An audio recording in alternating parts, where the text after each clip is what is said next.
The films that you are about to see are stories about stories. The stories that are in the films are the stories told by what we call the Delmar storytellers. These are about 20 individuals who lived in Delmar for a long time. They have lots of great stories to tell you and tell the world about Delmar, both about what it was, but also their hopes and dreams about what it will become. It's evident that there are just lots to be proud of in Delmar. The school, of course, the churches, the families, the neighborhoods, the farms, the friendships, as I said, families.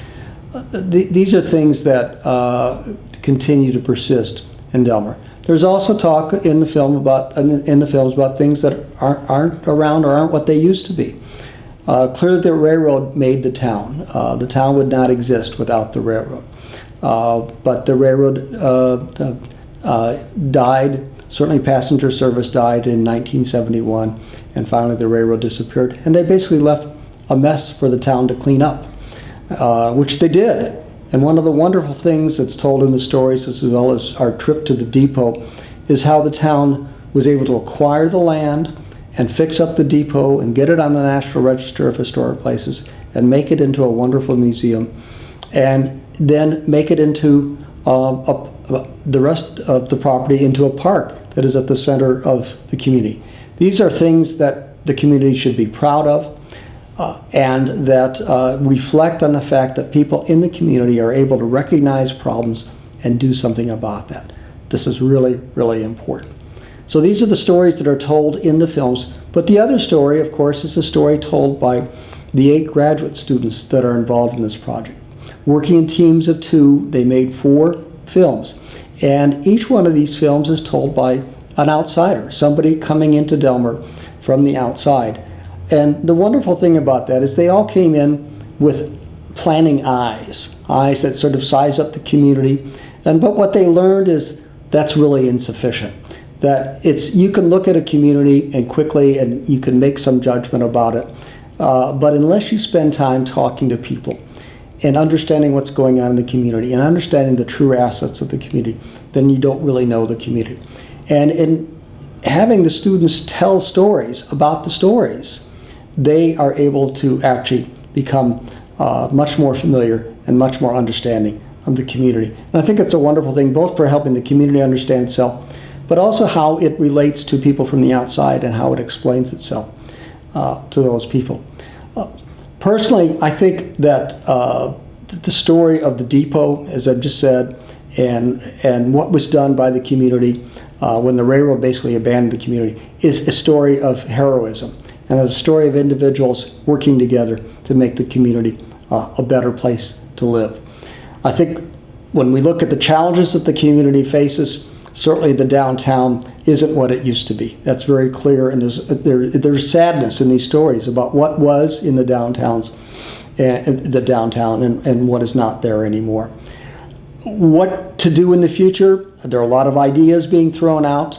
Roller skating venues, restaurants. What is clear is, based on the friendships, the connections, the families, people need a place to gather. Whether it's a coffee shop, whether it's a restaurant, a community center, it's not clear. I think that's something that the community is working about and thinking on right now. But people need a place to gather. That's very important. That's very vital to this community. I think going forward, obviously, focusing on the key assets of the community we cannot neglect. We have to focus on the school. The school is vital to the community. I think everybody knows that. It's been very successful. It's well recognized. People want to come into the school district or to have their kids go to school there, and it is a true asset. But above and beyond that, I think what we've tried to establish here is the importance, and this is discussed in the films, of the older generation, both sort of middle-aged and elderly, spending time talking to the kids, certainly the kids at Delwood, and as well as the kids that are going to high school that still live in Delmar. These people are the future of the community. And what this community and what other communities struggle with in Iowa and in the Midwest is trying to retain their youth, trying to keep them. And one way to do that is to listen to them, find out what they want, what they think, what they value in the community, and try as best as possible to help the future of Delmar be as glorious as the past. So when these young people, umpteen years from now, are being videotaped, that they can tell stories about Delmar just like the ones that are being told here.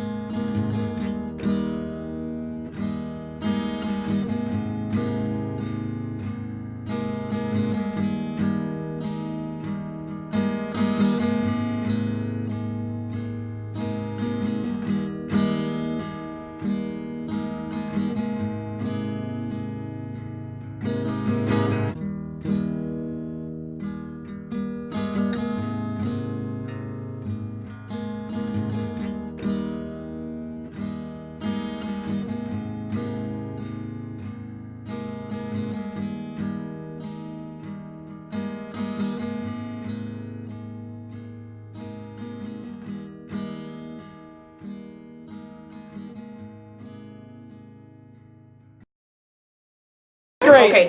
Corey Mill. Can you spell your first and last name? My first name is Gerry, Jerry. Farrell is my last name, Jerry Farrell. And especially with a G for Jerry Farrell, because I was in about second grade or first grade and my teacher wrote down Jerry, and my mother said, your name doesn't come from Jeremiah, it comes from Gerald, and I want you to spell it Gerry, and since then, my name is Gerry. My mother told me that. Corrine Miller. How long have you lived here? Since 1960. Dean, D-E-A-N, DeHaven, D-E-H-A-V-E-N.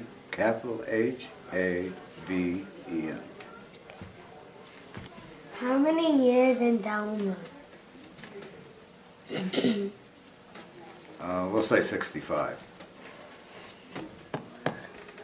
That was a loaded question, Grace.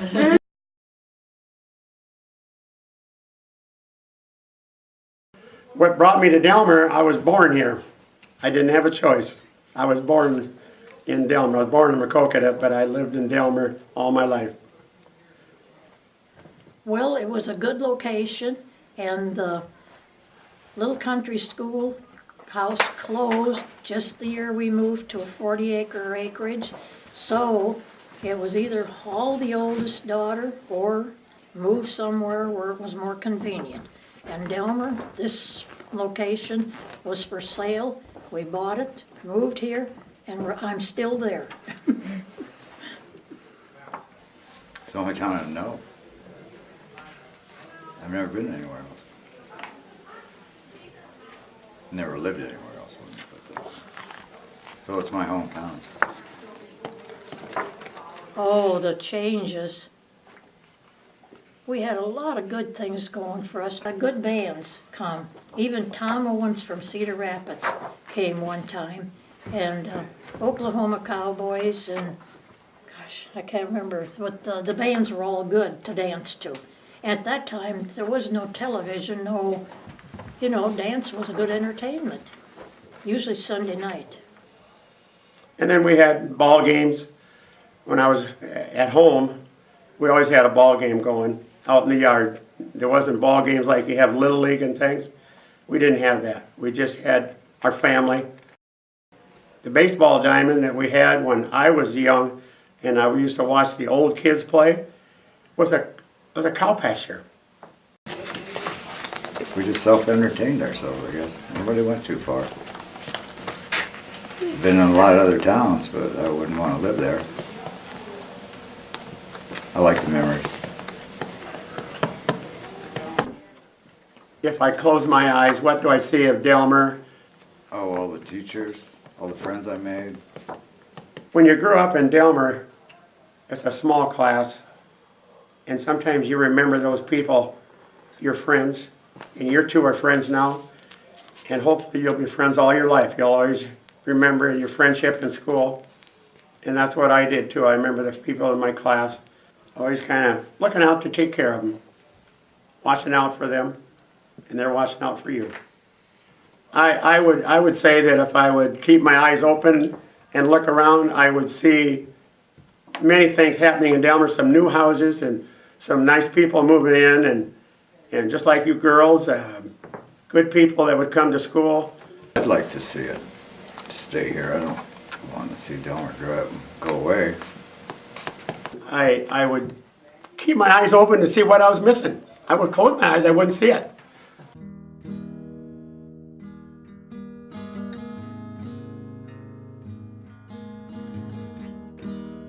Family and friends and neighbors. Good teachers. Keep the school going. Keep people interested in staying here. I'm glad you're doing this to preserve what's left. It's going to take a lot of young people like you to do that, though.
We are planners who happen to be artists. Tasha is a dance teacher and choreographer, and I'm a writer. When Tasha choreographs a dance, she tells a story. She listens to a song over and over until she can visualize the movements, the pauses, how it builds and falls, and the moments when individuals become something more, a community. As a writer, the same is true. I braid narratives together until something new emerges. A story. As planners, we sometimes try to make art into science. We enter a new place and ask big questions, expecting people to have a clear, collected answer about a future they can't predict. We try to capture in a few moments all that a community values, needs, and hopes for. In Delmar, we realized we had a lot to learn.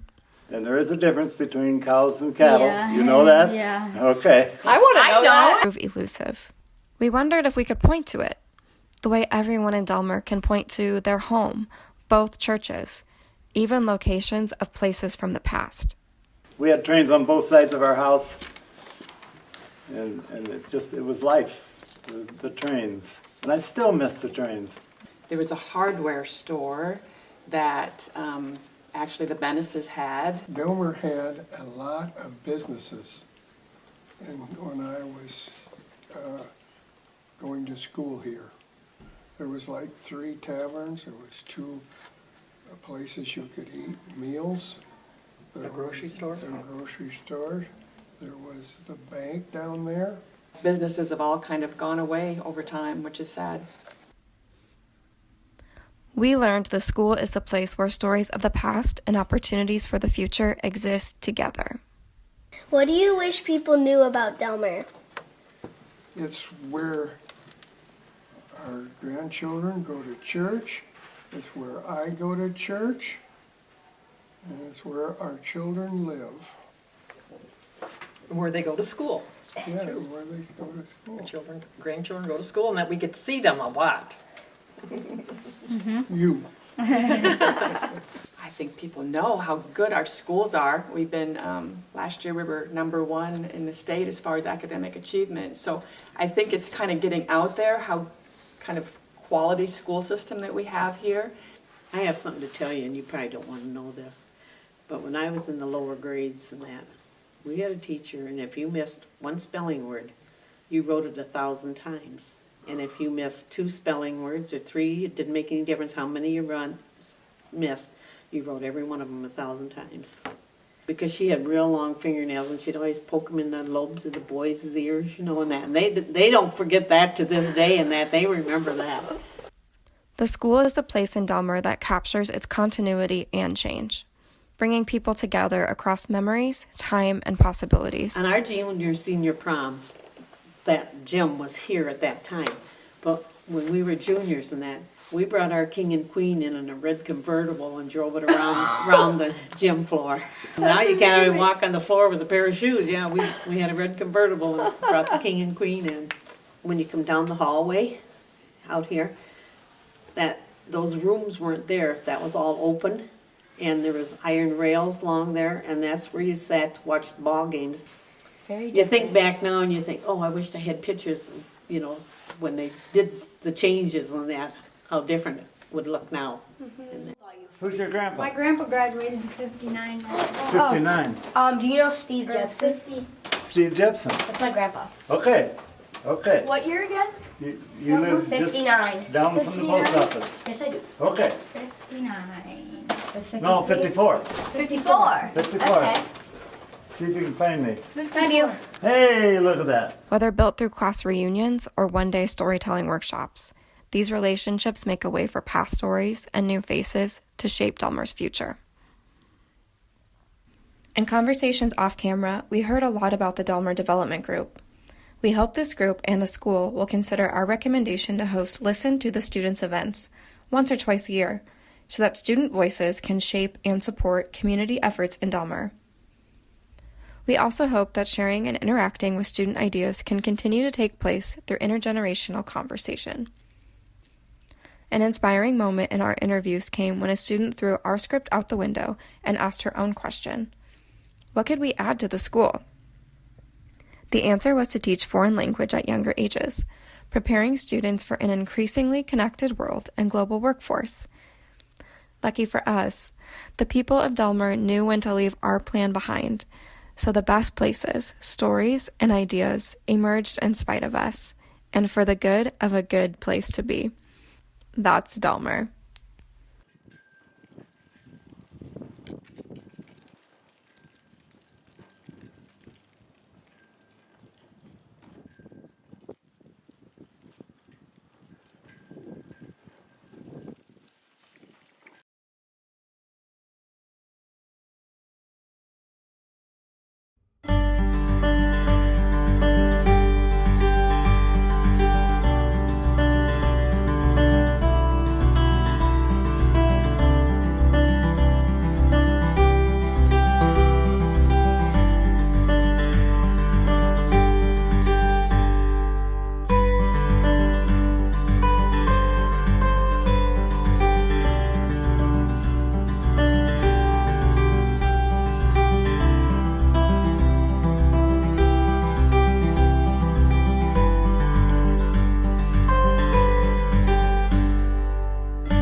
What was life like in Delmar when you were growing up? I enjoyed it so much. Everybody knows everyone. Well, when we came to Delmar, we weren't here very long until we knew everybody. Everybody knew us. If there was any problems or anything, somebody would always see and help. The people here, they're all so friendly. We've never had to worry about locking our doors. Small, little, quiet town. It's a wonderful place to live. It's always been home. How long have you lived here? Since 1957. We came from Springbrook. My folks were looking to buy a house. They had always lived in rented houses, and so they looked at one in Delmar. They bought a house on the edge of town. So I was born in Makokata, and we moved away for 25 years to Preston, but I'm back in Delmar now. And I am the director of religious ed at St. Patrick's Church, where I was baptized, took my first communion, confirmation, and I was married here. How long have you lived here? Since 1960. We migrated actually from Anamosa, and I have 6 children now. Delmar was a small community which we liked very well to raise a family. What is your name? Pat Cavanaugh, How long have you lived here? all my life. To be 88 years. I'm 88 years. I went to school here all my life. He was a bus driver, he was an auctioneer, he was a cattle buyer, he was Run a tavern ran the tavern. for 2 years. Yeah, just done about a little bit of everything. I was in the Navy. I drove a school bus. I had a mail route for 26 years out of here. A big route too. Your family farmed, didn't they, Pat? Oh, they farmed, yeah. My mother was originally from Delmar. My father was from just north of Welton. I grew up south of town on a farm. I was on the fire department for 30 years. I've been on the city council now for 20.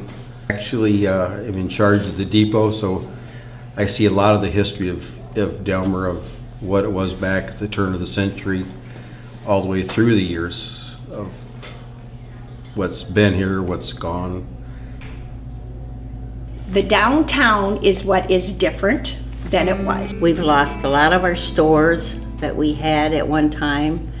Back when I grew up, there was lots of businesses in town.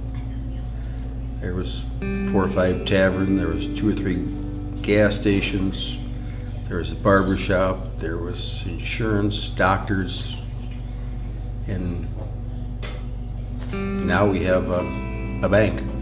Well, down on the main block down there needs to be cleaned up, and some of those buildings taken care of. Even a coat of paint would make quite a difference, you know?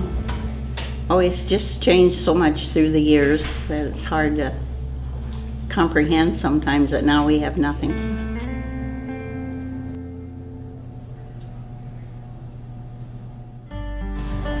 Delmar Developments has been around for, well, I'm going to say a good part of 20 years. That's basically what developed our park.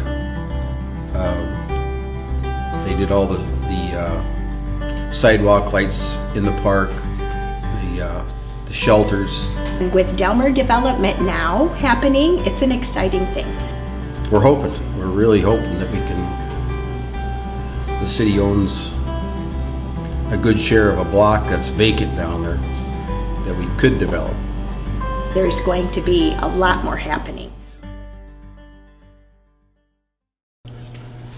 There was a boy in Arkansas who wouldn't listen to his pa when he told him that he should go to school.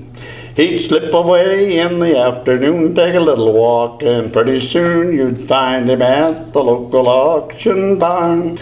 His pop said, "Son, we just can't have a mediocre man selling something in auction using our good name. I'll send you off 2 walks at school, and then you'll be nobody's fool, and you can take your place among the best. $25 bid and a 30 hula, make it a 30 hula bid, a 30 hula bid, and a $30 bid. $30 bid and a 35 hula, make it a 35 hula bid, a 35. I sold that hog for a $30 bill.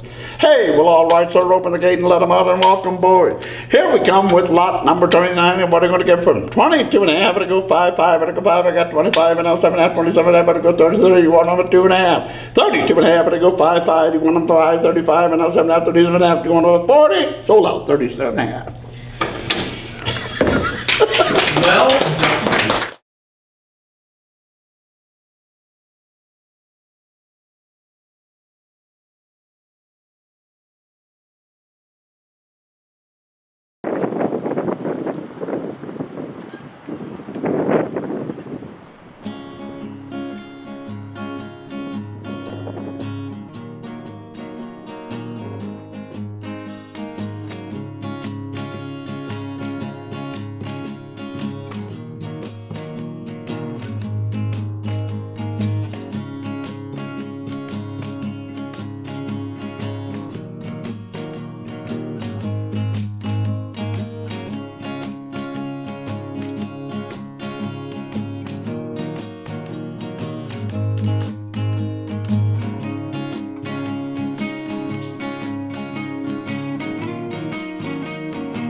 What is your name?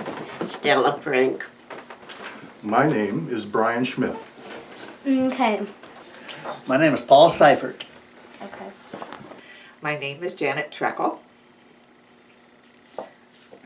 How has Delmar changed over time? Oh my honey.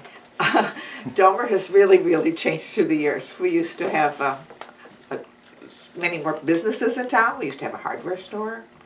We used to have a couple grocery stores, a couple very active bars, and they had restaurants in the bars. So when I was in high school, after a basketball game, and if we won, everybody got to go down to Whitey's and that was the bar.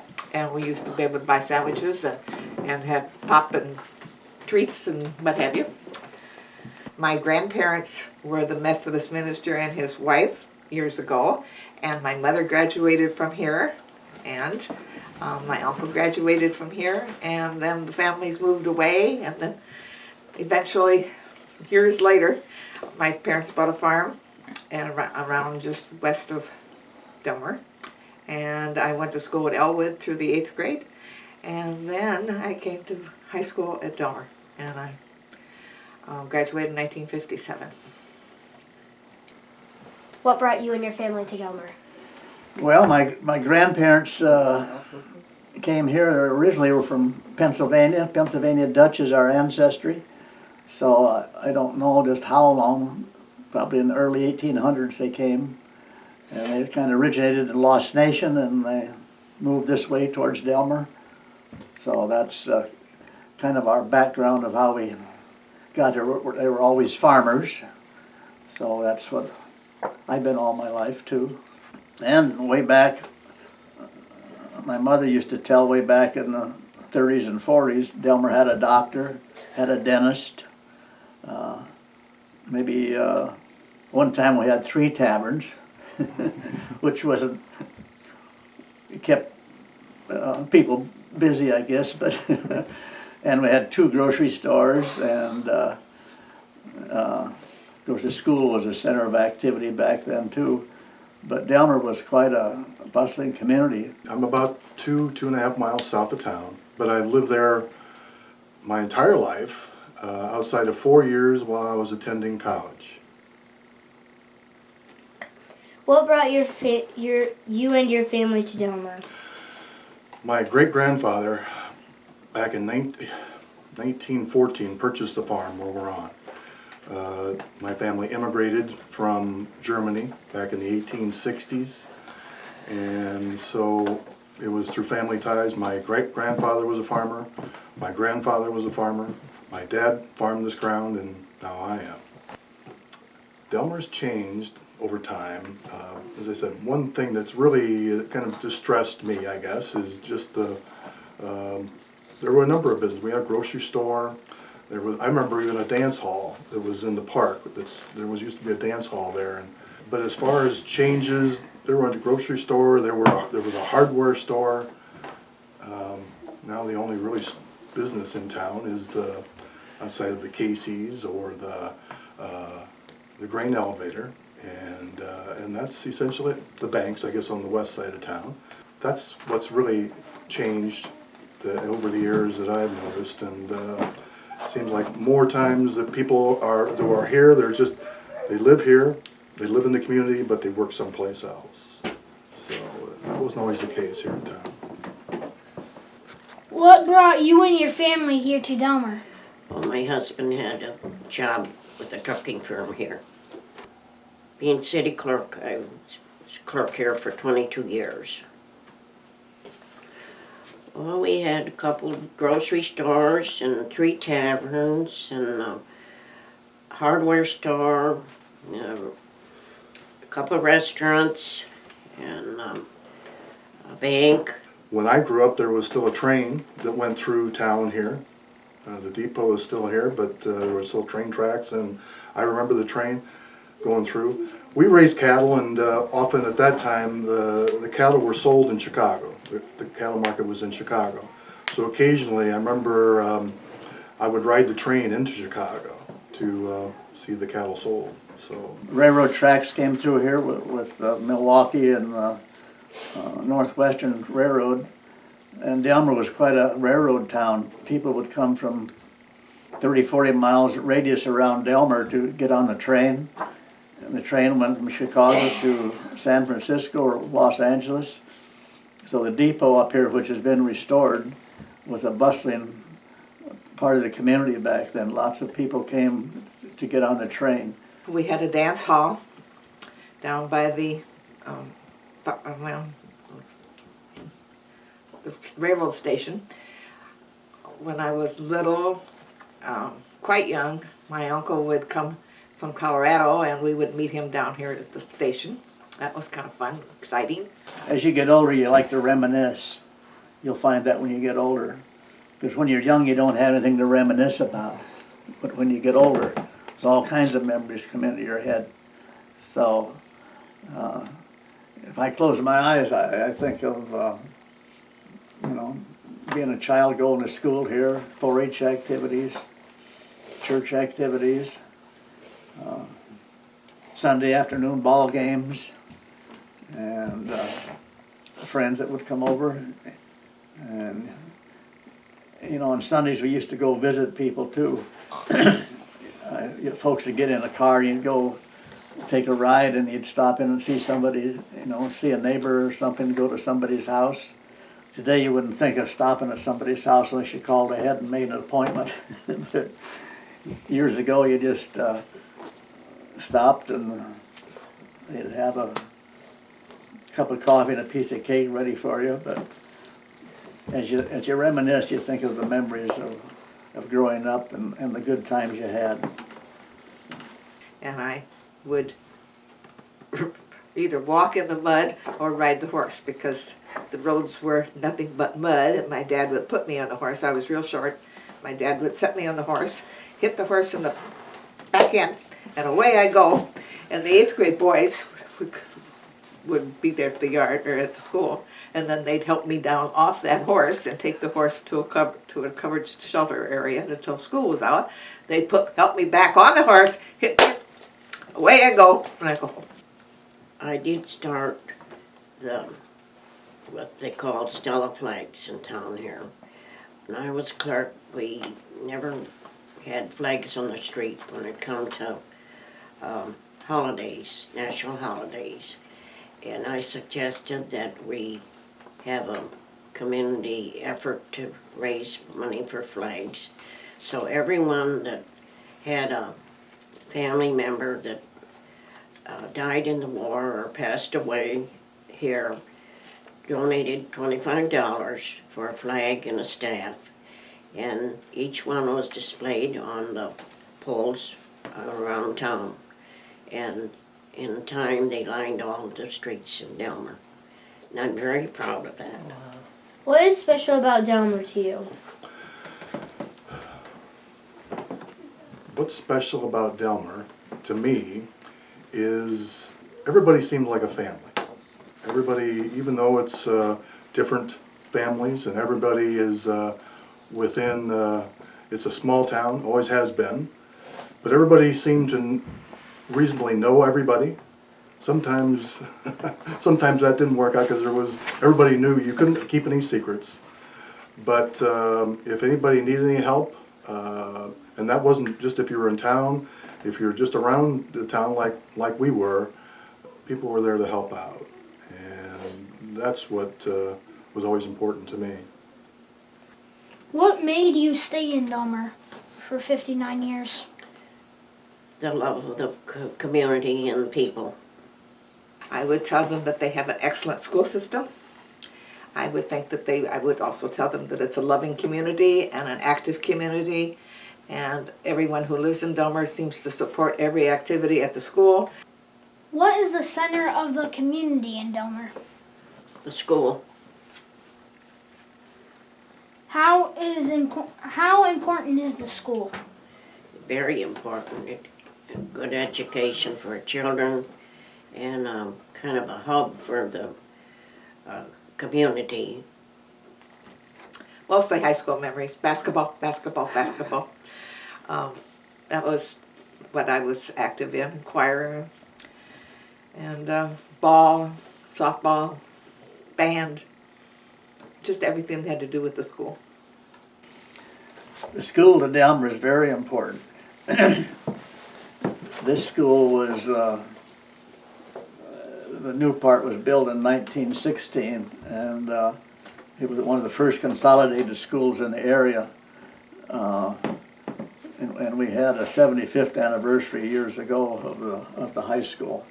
The school is the hub of a community, and I know communities that have lost their school, it really is really hard on a small town. But we've kept our great school here. Lots of consolidation has taken place. You know, grandparents and aunts and uncles all came to ball games, whether it was baseball or basketball. Didn't have any football, but the basketball games years ago, the gymnasium would be packed. It was the social part of the week for people to come and get together. They always served lunch at a lunch stand, and everybody came to the ball games and yelled for their kids, grandkids, or nephews, or whatever. But school building is a very important part of a town, and those that have lost their school, it hurts the town. We'd like to get something going in Delmar. Would be fun. If you were a child, what would you like to do? Roller skating rink? Yep. See, got it. We need a businessman to put up a roller skating rink in Delmar. Yep. What would you like to see change about Delmar? A new roller skating rink. How about that? What do you want Delmar to be like and look like in the future? Well, I hope it continues to grow in population. We're might be kind of landlocked as far as expanding too many more houses, but one reason people come to Delmar is this very school. It's a very good school. I know some people just moved in and they looked at other communities and they came to Delmar because of this school, because they have some children. Oh, I'd make grocery stores and the department store and clothing store and restaurants, and we'd have to have a bar or two.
boyfriend that lived in Delmar, and so consequently,